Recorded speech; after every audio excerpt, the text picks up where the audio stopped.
So welcome one and all. We'll get started in a few minutes. We'll stop those chimes and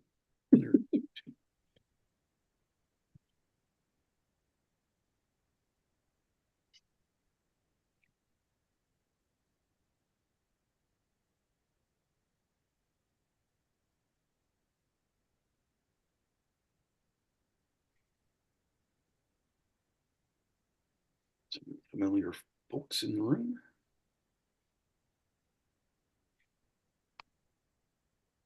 Hey, Ben, Deborah. Mm.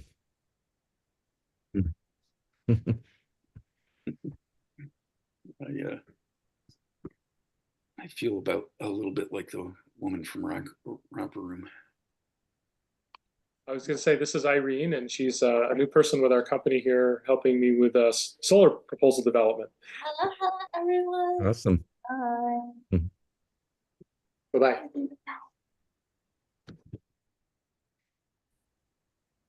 Okay. Ingrid, can you make me host again? Oh, I thought I did. Sorry.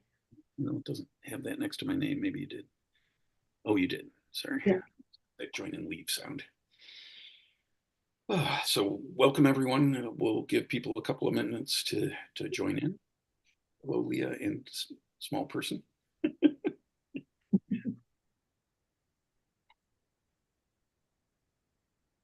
So I'm Don Haas. I'm the Director of Teacher Programming at the Center for Climate Change Education at PRI. I figure we'll probably give people until 5:03 or something like that before we get started. And we got quite a few more folks registered than we have in the room, but that's not all that unusual. If you'd like to unmute yourself before we get started, you can unmute yourself and say hi, and we'll, until 5:03 to get started, I think.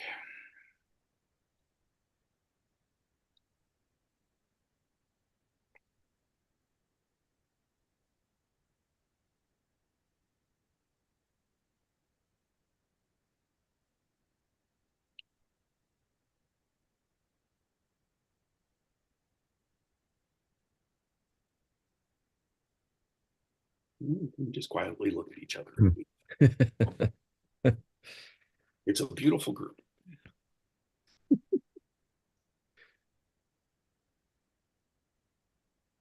I like the view outside of Alex's window. Yeah. We could watch the moonrise. Yeah.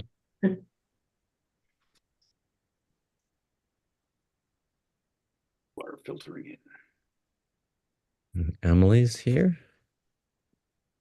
And yeah, thanks so much, everybody, for coming this evening. Yes, indeed.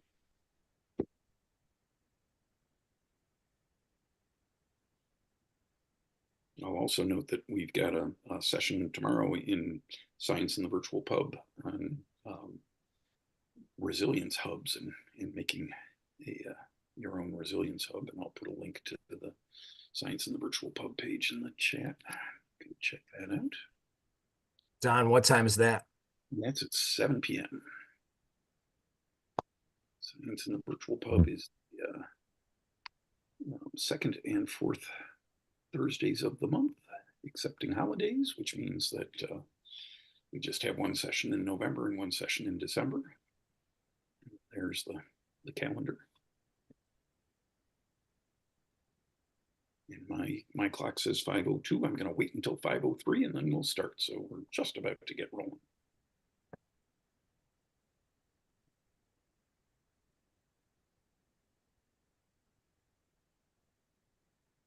And we are live streaming on YouTube, and this will be available immediately on our YouTube channel. And we'll put a link to the YouTube channel in the chat before we're done. And I am now reading 5:03, so I'm going to go ahead and get us started.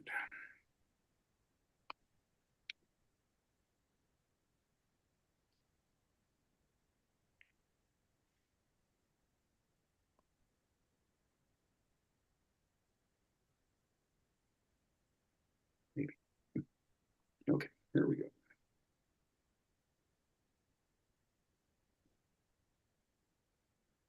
Maybe here we go. Why is it not going?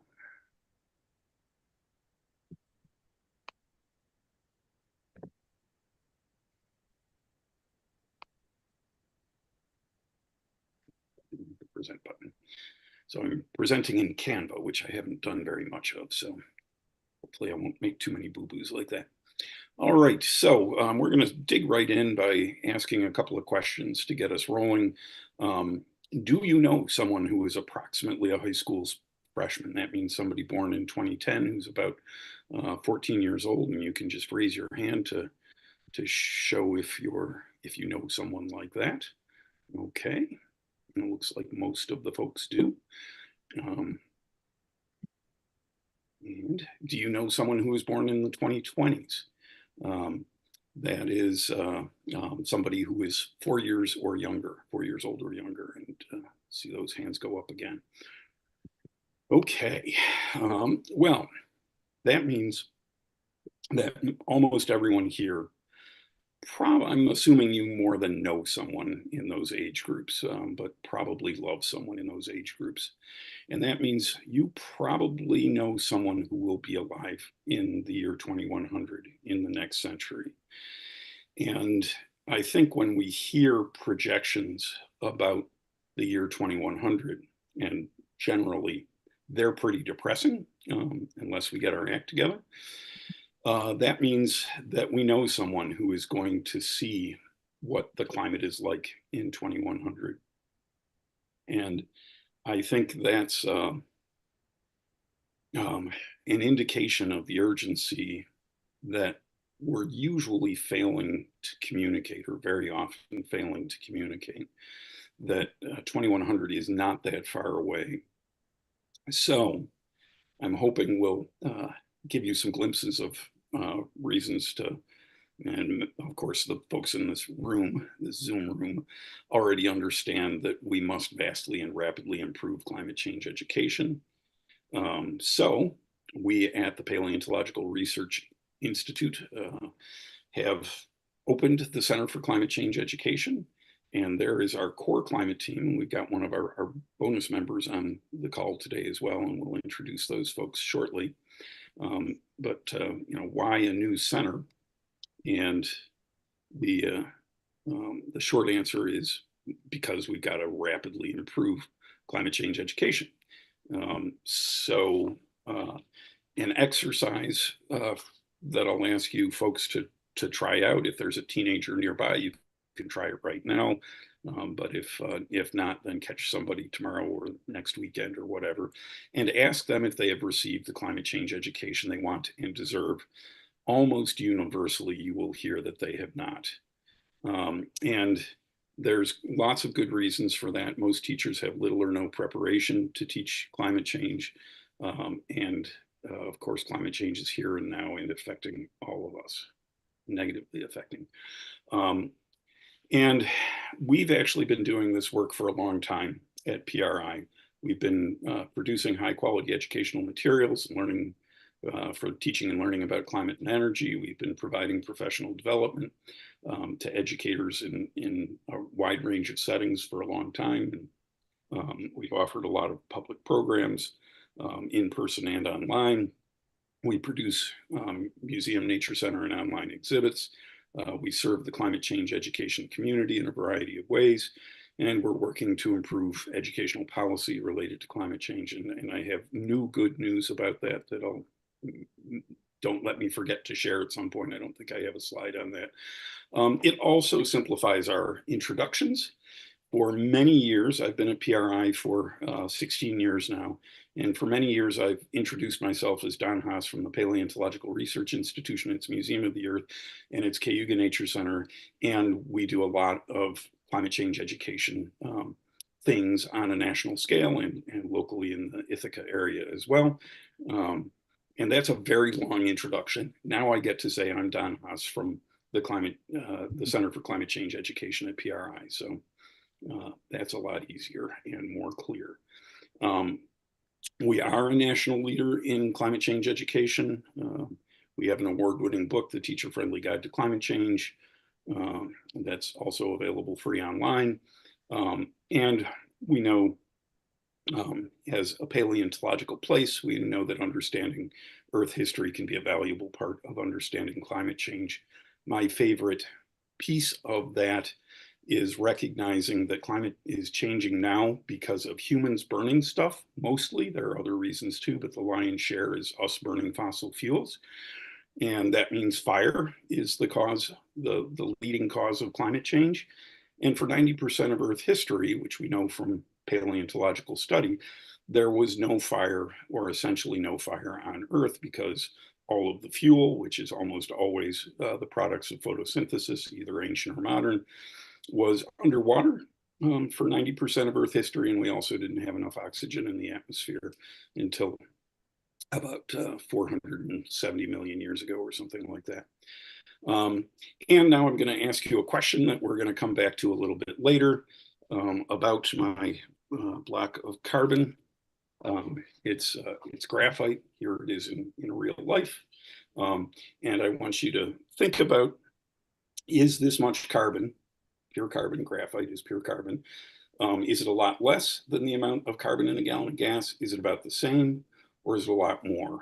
And I'm just going to let that hang for a little while, and I'm going to trust you to not let me forget to come back to that later. And now I'm going to say who we are and actually introduce my colleagues. As I said, I'm Don Haas. I'm the director of teacher programming here at PRI, and I've been a high school science teacher as well as a professor of education. And now I'll let Rob introduce himself.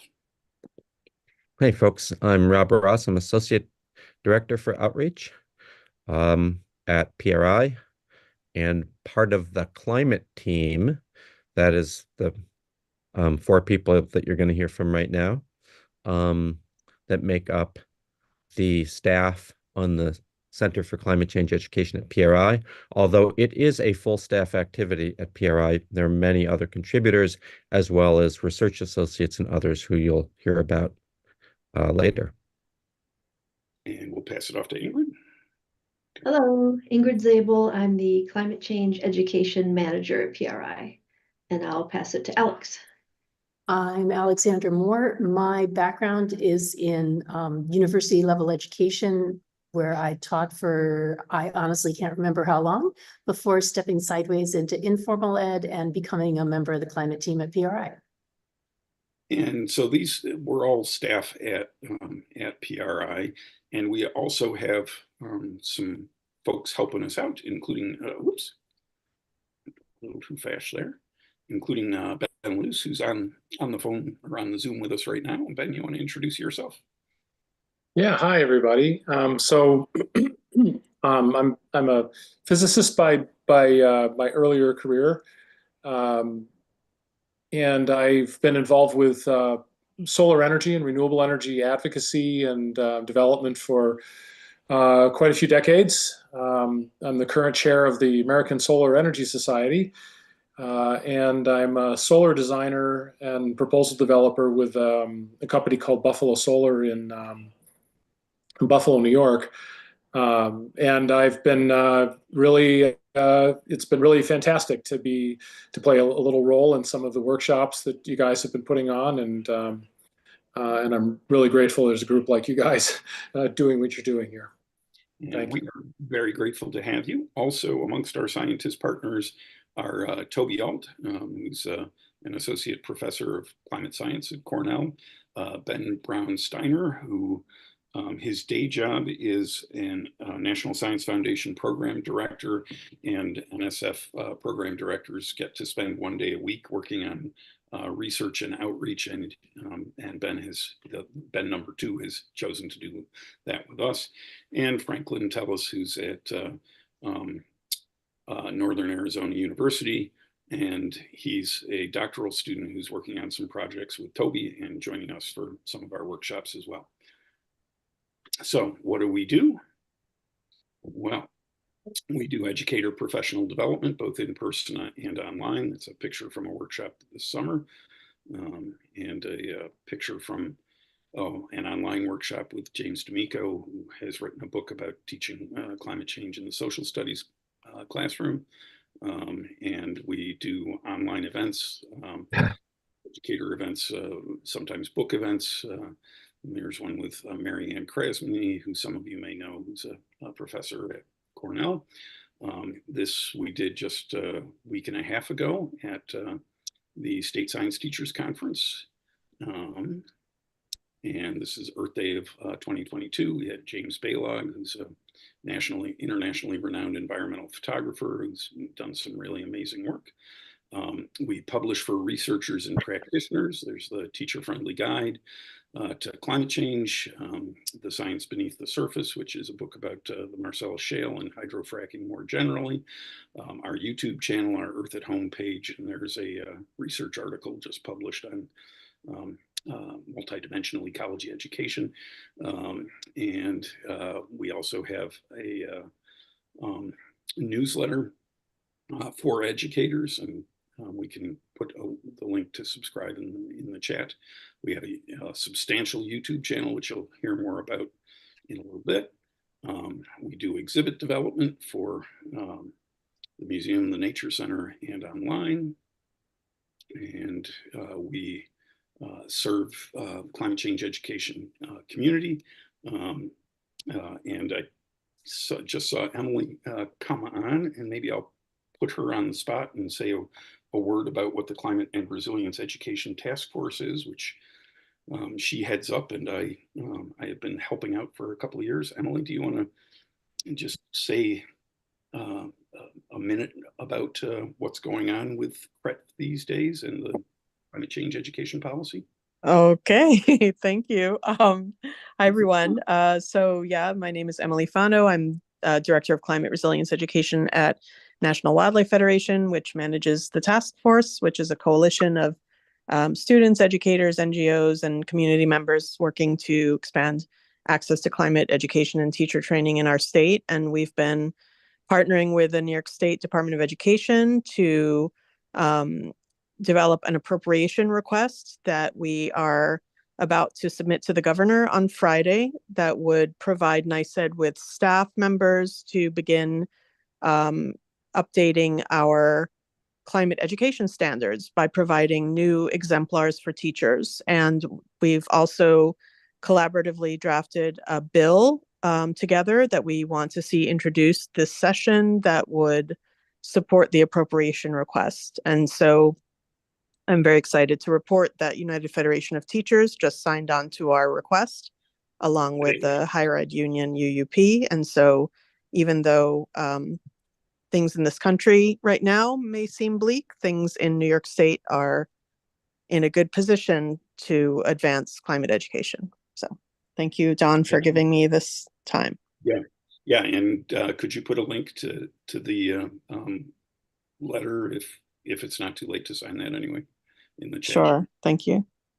And I'll just mention some of this other stuff. Subject to Climate is an organization producing climate curriculum materials, and Ingrid is on their board. The National Science Teaching Association produced a position statement on teaching climate science in, I think, 2017, but that has a revised draft is about to go before the NSTA board, and we think that that will go through, and I served on that committee. I'm also on the CLEAN leadership board, which CLEAN is the Climate Literacy and Energy Network. And I'm a past president of the National Association of Geoscience Teachers and coordinated their position statement on teaching climate change. We do public programming, and there's a bunch of stuff. And we've got some more on that coming up. And I'll just say a few words about how we're funded. We're supported by grants from the National Science Foundation, NOAA, the Park Foundation, and a substantial endowment from an anonymous bequest, as well as generous donations of hundreds of private supporters, people just like you. So I can put that back up later if you'd like, because I'm going to fly on, and I think I'm about to hand it off to Ingrid. All right, thank you. So you can go to the next slide, Don. So if you live in central New York, I hope you've had a chance to come to the Museum of the Earth, our Natural History Museum. And if you came to the museum after December 2020, you would have seen the largest addition to our permanent exhibits, and that's our climate change exhibit called Changing Climate, Our Future, Our Choice. And in this exhibit, you'll find information about climate change in the deep past in Earth's history and also in the recent past. And today, you'll learn about how we know about past climates long before there were people or thermometers to measure things, and why climate is changing today, what its impacts are, and what we can do about it. But in addition to that exhibit, we have other exhibits in the Museum of the Earth that maybe don't focus primarily on climate change, but there are aspects of them which have to do with climate change. So for instance, in our glacier exhibit or our coral reef aquaria, and in fact, on the right here, you see a map that you'll find in our climate change exhibit. And it points all throughout the museum where there's content related to climate change and energy, because climate change, of course, is a thread through the history of life on Earth. Next slide, please. And then in addition to permanent exhibits, we have temporary exhibits about climate change. Some of them, like Then and Now, the one on the left, and Our Expanding Oceans, the one on the right, are ones that we bring in from the outside. They feature, these particular ones feature photographers and an artist, Mary Edna Fraser, who did these amazing silk screens depicting sea level rise. And then other exhibits, like the one in the center, Moving Carbon, Changing Earth, are ones that we develop ourselves. This particular one grew out of the broader impacts portion of a National Science Foundation grant with Natalie Mahowald, an atmospheric scientist at Cornell. And many of our temporary exhibits come from National Science Foundation grants. All right, next slide, please. So that's at the Museum of the Earth. But then at the Cayuga Nature Center, which is also part of PRI, we have a permanent exhibit about climate change. The development of this one was funded by the Park Foundation, and this one focuses locally. So what are the effects of what's happening to central New York's climate, and what are its effects, its impacts? So here you see a picture on the left that focuses on ecosystems, and on the right highlights the effects of climate change on agriculture, for instance, on the apple industry or grapes or the maple syrup industry. Next slide, please. In this exhibit, we have a little element for kids. Of course, we try to make our exhibits accessible to all ages, but this particular element is geared towards kids and having them understand the difference between weather and climate and teaching that through clothing. So for instance, knowing the weather tells you what kind of clothes to wear on any given day, but knowing the climate tells you what kind of clothes you should have in your closet, what clothes you should own. And so there's a little activity where here, as a close-up, it shows a girl who lives in Arctic Russia. She talks about her climate and says, what clothing should I have in my closet? And then kids can use these pictures of clothing on magnets and stick them up there. And on the other side, there are kids who are talking about the weather today and what should I wear today. So just another example of our exhibits. All right, next slide, please. So one thing I didn't mention about the Nature Center is our Nature Center Lodge is closed right now until next March. So you wouldn't be able to go see that exhibit that I just showed you for the next few months. But we do have our permanent climate change exhibits online, both the one at the museum and the one at the Nature Center. And these online exhibits contain the same content that's in the physical exhibits, but they also have some enhancements, some additional interactivity that you can do online. One element of the museum's climate change exhibit, which I didn't show you before, is you see on the left, there's a picture of a monitor on the wall, and it says, share your views on the news. So about every 2 weeks, we post some news about something going on in the world having to do with climate change. We pose a question about that news, and we invite people to answer that question, either by typing in text or recording a video of themselves. And you can find the same thing on our online exhibit, and that's what you see in this larger picture on the right. Though on online, people can't record a video, but you can type in your thoughts about the question. All right, next slide, please. And this is an example of a page from our the Nature Center's online exhibit. So again, you can explore climate change in central New York online and find lots of information about what's happening, how it's affecting plants and animals and agriculture, and again, actions, what we can do about it. All right, so I think I will finish there. If you go to the next slide and pass it back to you, Don.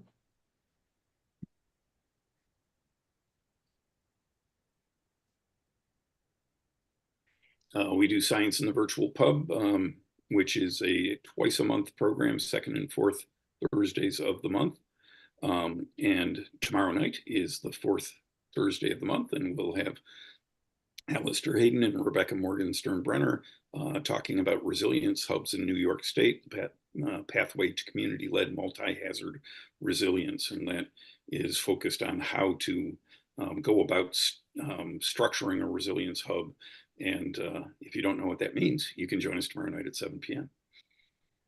And we can also answer questions about that. We also have bio blitzes every season where you go out and look at the different species of plants and animals in the area, and fungus too, I guess. And the next one of those is our winter bio blitz from January 31st to February 3rd. And that's sort of headquartered around our nature center, but open to anyone, anywhere, more especially in the Cayuga Lake Basin, though. And we have summer camps, and there's some pictures of our summer camp programming related to climate change. And now I'm going to pass it off to Alex for talking about education or professional development, and she's going to share her screen rather than me. Yeah, if I can figure out how to do that. Yeah, well, I have to stop, and there's my stop share button. I've only been on Zoom. All right, have we got my screen up there now? Not yet. Now we do. Okay. Let's make this big.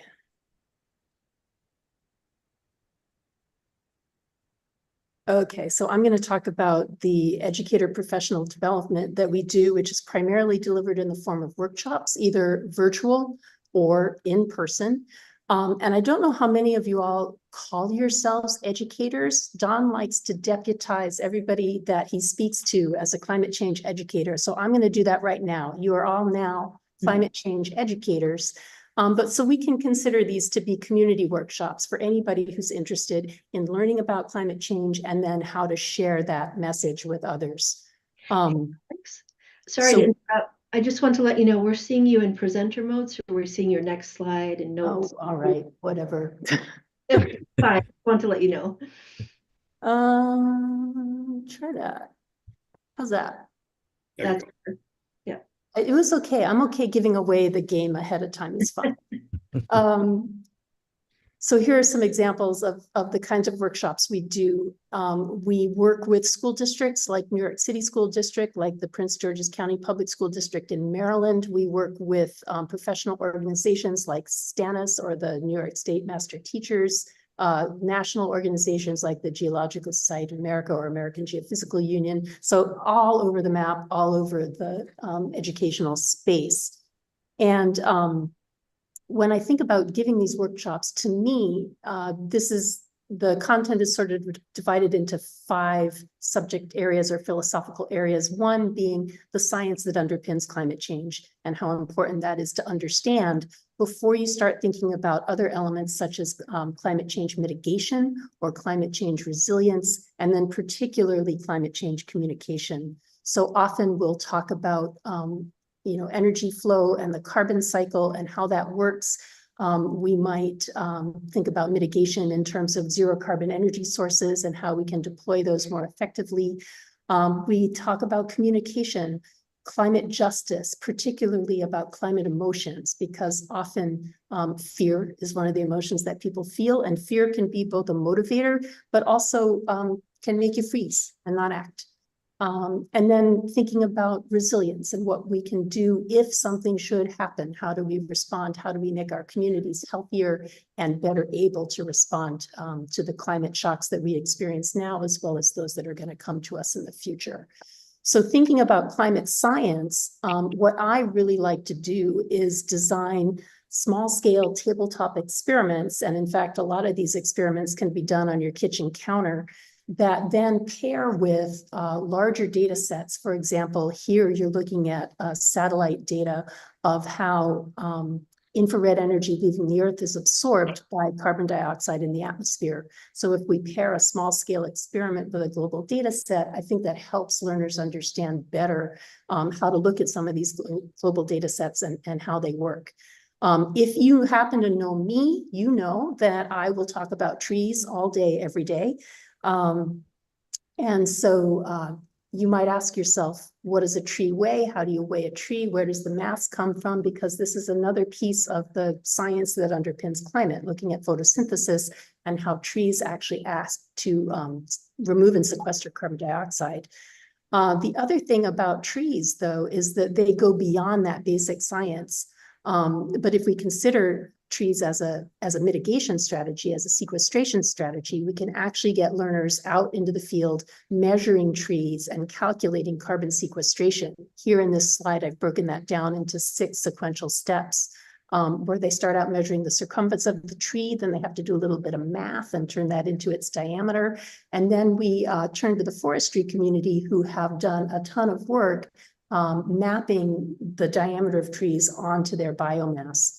And so this is one of our jobs, is to translate the scientific literature that might be inaccessible either because it's incredibly technical or because it's behind a paywall, but turn that into something that anybody can use. So if we can make these things more user-friendly, we can actually be much more effective outreach agents and explain to everybody in the community, and particularly to kids, how this works. And so what you're seeing here is something I did for children in Hawaii, where we would go out with the kids and measure trees and then have them figure out how much carbon dioxide storage those trees have accommodated. If you have older learners and don't want to do all the math for them, you can back up and have them do all those intermediate steps that I just hid from you in that last little graphic there. A lot of the elements that we present in workshops are actually available right now online on our YouTube channel, and the QR code in the corner of this slide would take you right there if you wish to be there. As I said, trees are a climate mitigation strategy. Here you see some kids planting trees outside their school. And if you do get kids out involved in some of these real world applications, you've got all kinds of co-benefits that are going to accrue from their climate change education activities. They can do a lot of math with that. They can learn to make graphs, and then they can follow these things throughout their school career and see that actually some of these mitigation strategies are kind of hopeful. In the climate resilience space, trees again are great because they not only provide shade, but because they're pumping water, they're cooling our environment. This was a satellite image of the parking lot at Ithaca High School. And you can see that the surface temperature of the grassy area is 94 degrees, the trees are 72, and the parking lot is a steaming hot 112 or 14. So that's a little taste of some of the kinds of things that we do in these professional development workshops. And I'm ready to hand this off to one of my colleagues. All right. Take it away. Do you want me to share Okay. screen, or do you want to? No, I'll take it from here.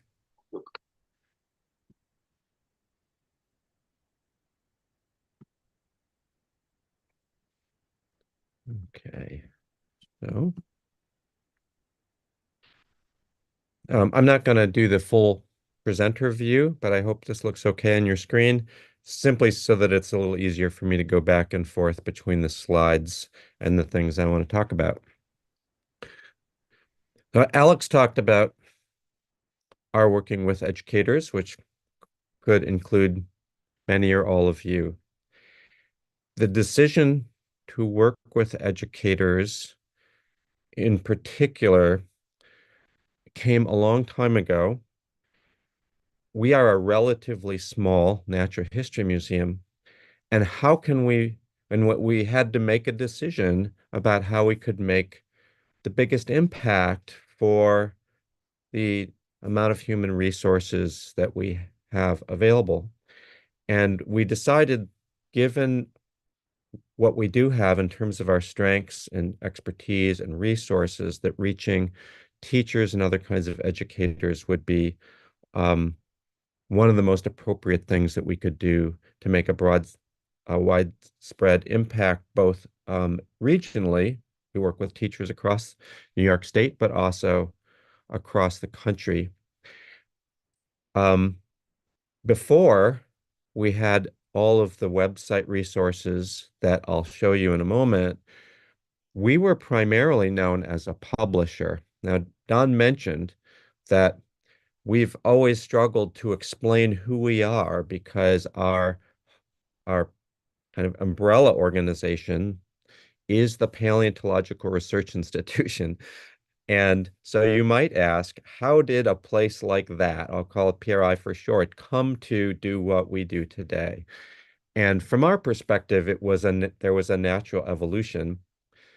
As Don mentioned, and Ingrid as well, studying the history of climate across multiple timescales is inherent in any kind of paleontological and geological research. And so it had long been connected to something that we did in our internal expertise.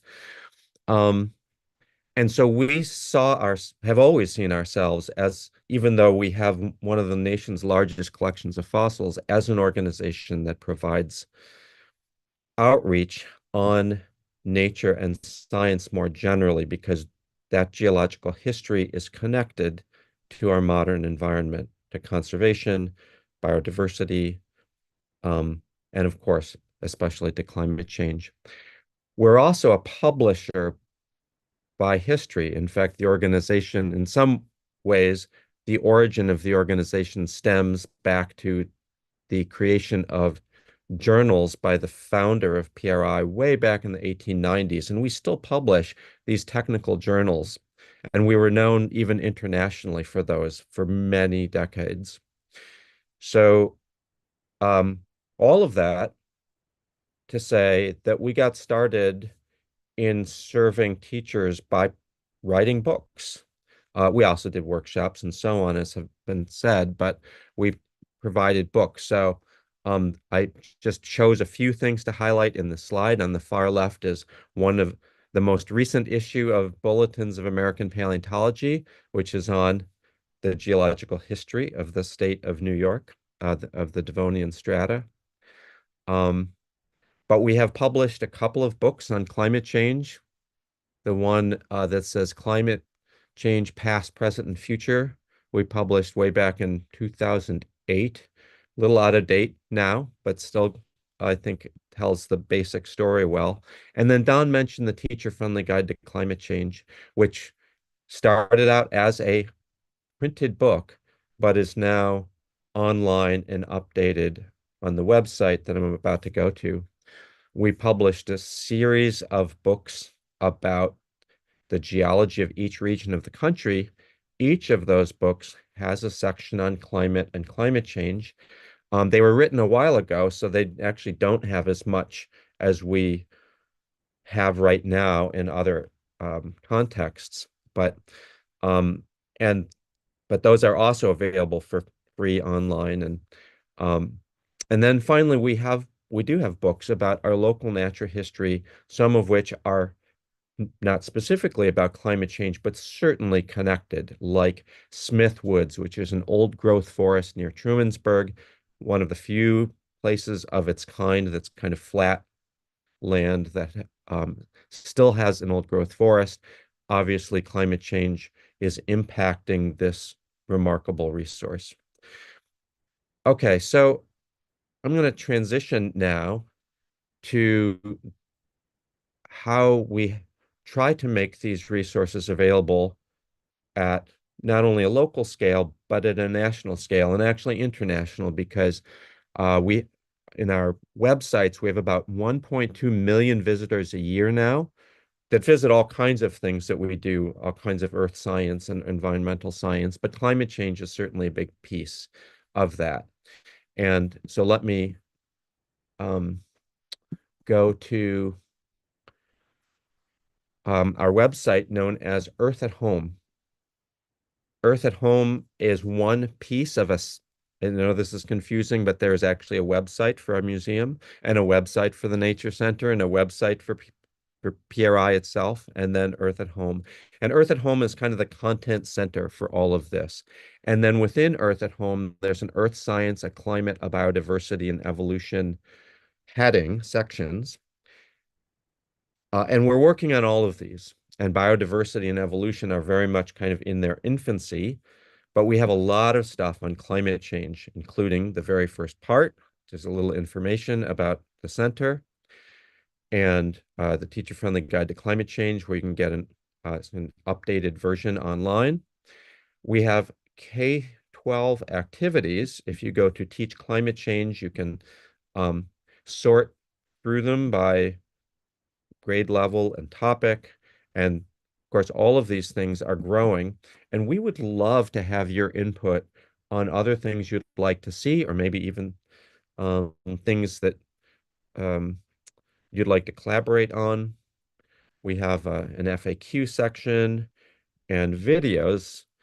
Alex, a lot of the things that she talked about are in videos that we have on YouTube, and exhibits, which Ingrid mentioned, and other resources, which seems like, oh, that's just miscellaneous, but there's a lot of really great stuff here, including some wonderful data sets from the New York Climate Change Science Clearinghouse, which is something that Ingrid helped develop and maintain for a long time.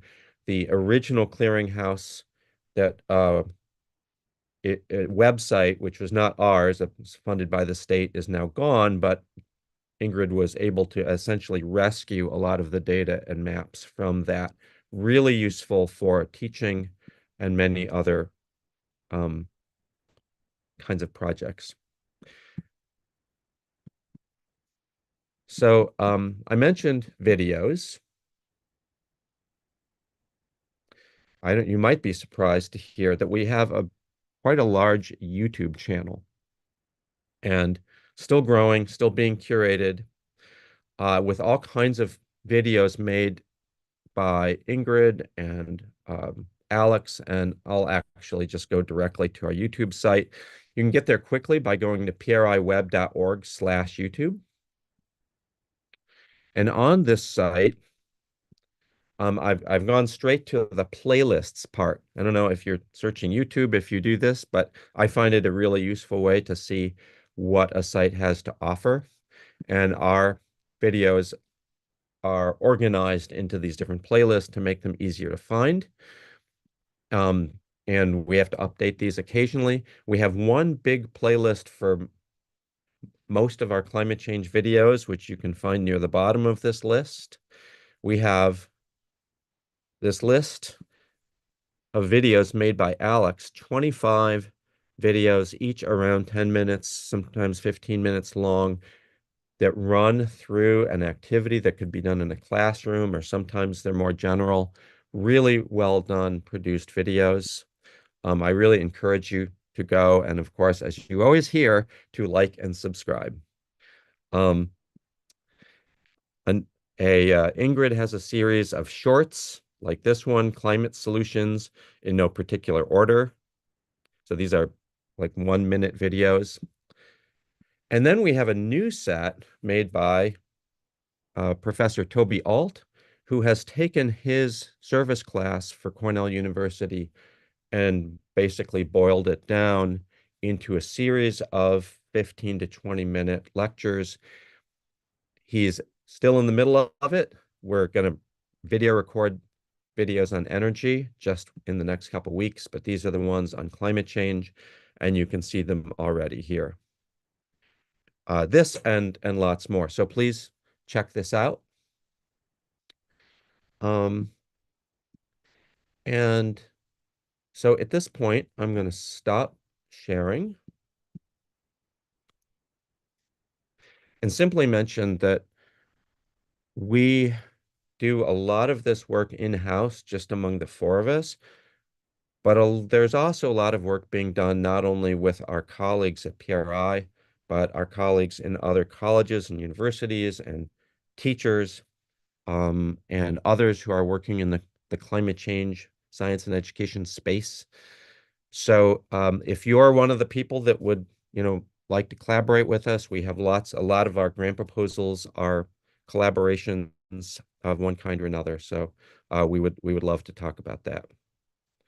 And I will hand it back to you, Don. Okay, and I will bring us back to the question I asked earlier about my block of graphite here. Again, pure carbon, it's 2 by 2 by 6 inches. And I'm going to ask again, and this time I'll ask you to put it in the chat. Do you think this is a lot less than the amount of carbon? Let me put this slide up again. Just a second here.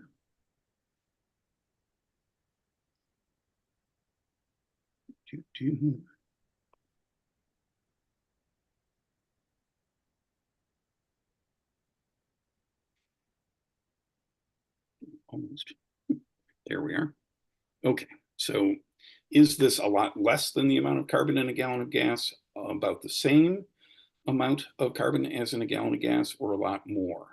So put a 1, 2, or 3 in the chat, and then we'll talk about it a little bit more, and then we'll open it up for questions. I want you to leave with good things to talk to other folks about.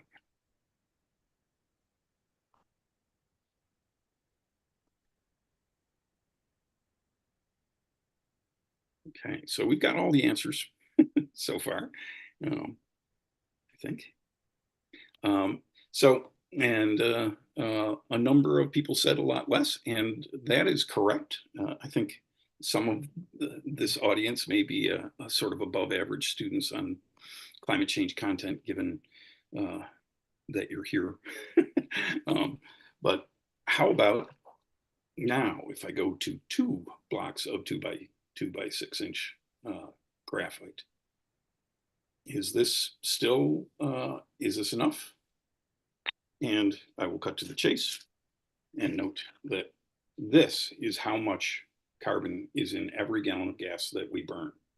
And we are burning 374 million gallons of gas a day in the United States, more than a gallon per person per day. And this much carbon is coming out of the tailpipe for every one of those gallons that we burn. Of course, it doesn't look like this because it's in carbon dioxide and invisible gas. And there's more we can say about that. But I wanted to plant the seed to recognize just what a huge impact that piece of our energy and transportation system has on the atmosphere.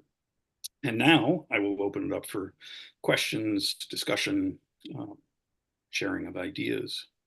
And you can raise your hand either by going like that or using the React button on your Zoom screen and click raise hand.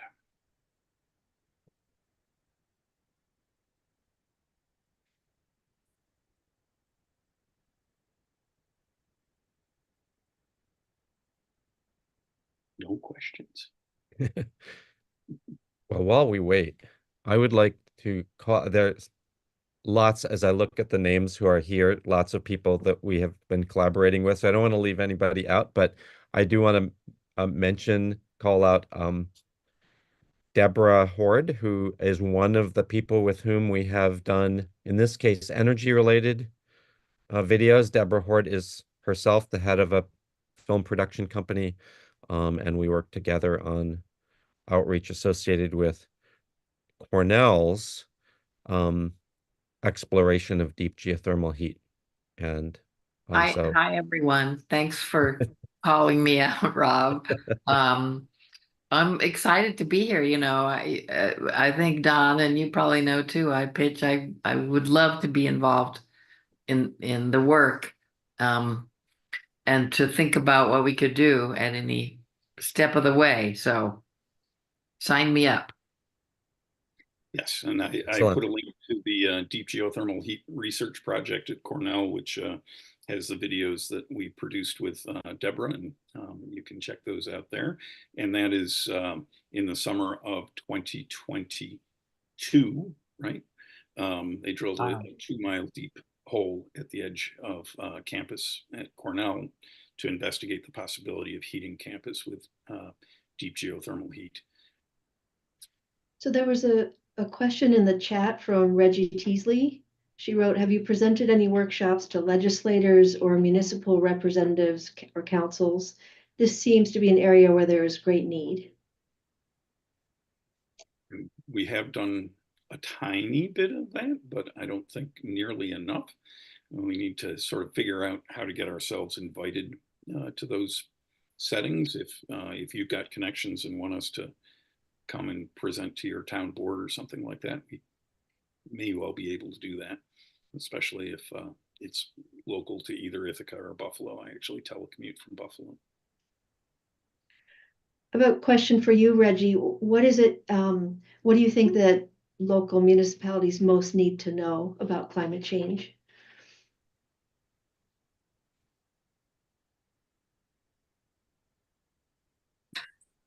I think they're unaware of the risks that we face. I think some of the information is outdated. And we've seen from recent events that people can be caught unawares and, suffer greatly. Yeah, and I'm putting in the description of tomorrow night's Science in the Virtual Pub there, and I will put in the link again. I'll put in the registration link. Oops, that's not what I meant to do. Ingrid, do you think it would be appropriate to just say a few words about our kind of movement toward being a resilience hub? Just sort of our thoughts about it in the community. Yeah, we've started working on a project to broaden what we do beyond just education and to see if we can serve the community and really help in the case of extreme weather events. And we've been working with these partners at Cornell, Alistair Hayden and Rebecca Morgenstern Brenner, who are presenting tomorrow night on Science in the Virtual Pub, and trying to figure out what we can do. And so one example, very specific example, is if you think about our facilities like the Museum of the Earth, it's a big building, it can hold a lot of people, and we have air conditioning. So maybe during an extreme heat event, it's a place that people could come to stay safe. I see there's a question in the chat. Can you talk a bit about resilience hubs in general? Yeah, so that's one aspect of resilience hub is, actually having a place, a physical place where people can go for help or shelter during some kind of extreme weather event. Then there's a big education piece too, and this would usually be before some kind of disaster. And we're already doing a lot of resilience education, but we could do more.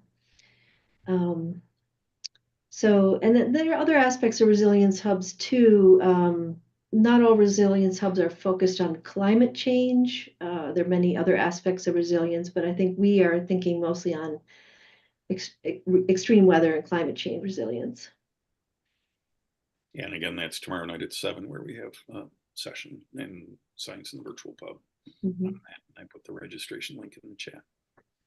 Other questions, comments? Don, this is Drew from Springville, New York, and I'm an 8th grade social studies teacher and also have led some climate workshops here in Buffalo. First of all, great job with everyone, and man, this looks great, and I like the renewed focus. We all need it, especially with forest fires raging all over our state here in November. But it's an obvious question. I know the answer is yes, but is it feasible for your crew here or some semblance of them to do this by Zoom to our communities and our online communities? And is that, an affordable ask? And how much leeway time do you usually prefer for something like that? That's a great question. And yes, is the short answer. And we're sort of scalable from, doing things as short as 15 minutes, which tend not to change very much, up to programming that can last a semester or longer. And I'll let Rob talk about the cost because he knows those numbers. Yeah, so if there were, like, a significant commitment over time, since we are a non-for-profit that kind of gets grants and so on for survival, there may be some kind of a cost involved, but I think that's something we should talk about. And it could well be, that we would be happy to, if there were a particular event and we were asked to present for some short interval of time, we would be delighted to be asked to do that. So yeah, that's a little hard to say, and let's start by talking about what the needs are and what's possible, and we'll go from there. Sounds good. Thank you. Thank you, Drew. Hmm. Other questions? We are coming up on out of time. I will note, going back to my gallon of gasoline question, I've actually got a gallon jug here, and it's 3/4 full of water, because gasoline has a density about 3/4 that of water, and I don't like to have a gallon of gasoline sitting around or to pass around a classroom or whatever. So this is, a visual and physical thing to give you a feel of that gallon and how it's 87% carbon by weight. So this is 5.5 pounds of carbon. A gallon of gas weighs about 6 pounds. And it just so happens that if you want to take that 5.5 pounds of carbon per gallon out of the atmosphere after putting it into the atmosphere, the simplest thing to do, first off, is to not put it there in the first place. But if you do put it there, the simplest thing to do to take it out is grow plants. And wood is about half carbon by weight. So if it's 5.5 pounds of carbon in a gallon of gas, and wood is half carbon by weight, how much wood would you need to take the carbon from a gallon of gasoline back out of the air? Saying that it's 50%. Simple math there. 5.5 pounds is half of what? Well, it's half of 11 pounds. And so 11 pounds just happens to be the weight of an 8-foot 2x4. So for every gallon of gas that you burn, if you want to take it out by growing trees, you need to grow a 2x4 for every gallon. And that's a lot. That is really not very practical, but it's intended to convey the seriousness of the issue and the need to get to work on the issue. And again, questions, comments, and I will note that I added some links to the agenda. I'll put the agenda link, and Ingrid has just put in the link to the questionnaire. If you would fill that out for us, that would be great. And I will put a link to the agenda, which, as I said, I added some links to the associated resources here. Yes, I would very much like to get an audience with the governor. Very much. If any of you can make that happen, let me know. I also just want to, so many of you in this audience are already doing a lot of great work, and I think it's important to point out that we have, for example, Peter Bardaglio in the crowd this evening, who is the head of the Tompkins County Climate Protection Initiative, otherwise known as TICP, which he has run for years, 20 years or something like that, and has made a huge difference in the Ithaca community. So it might be, if you're not from Ithaca, you might be interested in the model that Peter has developed. Emily Bell at the Science Center helps coordinate a connected learning ecosystem in the Ithaca area on climate change that many of us are a part of. And so also, I think that's a very interesting model. If you're not from Ithaca, that might be something that you want to hear more about. So yeah. And Rhodes and Tom Hirasuna, thank you both for all your work in the community activism and information sharing. It's really great. And Reggie, and thank you for bringing up that comment about talking with municipalities. Maybe that's a way to get to the governor. If we start small and start talking with local municipalities, maybe we can get our name out there and work our way up to talking with the governor. And we thank you all for joining us tonight. And again, if you could please fill out that questionnaire that Ingrid put in the chat a few clicks ago. It just takes a minute. And Emily noted the letter of support for the CREF memo on the climate change education legislation. If you would sign on to that, that'd be great too.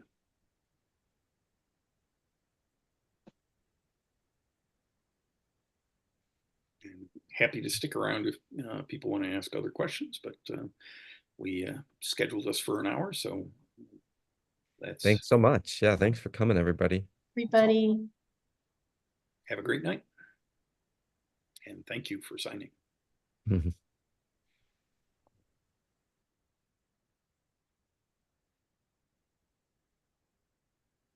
Hey, Don, I want to stay on with you for just a sec. Got it.